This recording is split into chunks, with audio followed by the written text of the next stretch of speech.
সড়ক দুর্ঘটনার কবলে পড়ে গুরুতর জখম হয়ে বর্তমানে শিলচর মেডিকেল কলেজ হাসপাতালে চিকিৎসাধীন অবস্থায় রয়েছে বরুঙ্গা তৃতীয় খণ্ডের কানাইকুল এলাকার বাসিন্দা বছর 25-এর আবু সুফিয়ান লস্কর।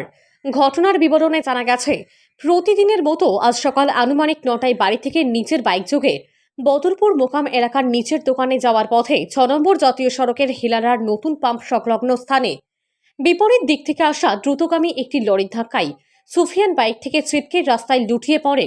পাশাপাশি লরির সামনের চাকায় চাপা পড়ে সুফিয়ানের ডান পায়ের হাঁটুর নিচের অংশ পুরোপুরিভাবে ভেঙে যায়। দুর্ঘটনার পরপরই দ্রুতগতির লরিটি পালিয়ে যায়। সংঘটিত দুর্ঘটনার পর মুহূর্তে স্থানীয়রা দৌড়ে এসে আহত অবস্থায় সুফিয়ানকে ঘটনাস্থল থেকে উদ্ধার করে প্রথমে কালাইন হাসপাতালে প্রেরণ করেন। হাসপাতালের কর্তব্যরত চিকিৎসকরা প্রাথমিক চিকিৎসা শেষে উন্নত চিকিৎসার জন্য তাকে শিলচর মেডিকেল কলেজ হাসপাতালে প্রেরণ করেন। এদিকে আহত সুফিয়ানের ডান পায়ের অবস্থা আশঙ্কাজনক থাকায় উন্নত চিকিৎসার জন্য তাকে পাঠানো হয়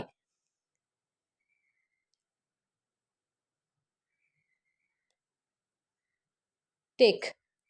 এদিকে আহত সুফিয়ানের ডান পায়ের অবস্থা আশঙ্কাজনক থাকায় উন্নত চিকিৎসার জন্য তাকে পাটনায় নিয়ে যাওয়ার পরামর্শ দিয়েছেন মেডিকেল কলেজের কর্তব্যরত চিকিৎসক বলে জানিয়েছেন সুফিয়ানের বাবা আব্দুল সালাম লস্কর। কাঠিগড়া থেকে হিলাল চৌধুরীর প্রতিবেদন, আরটিএন বরাকলাই।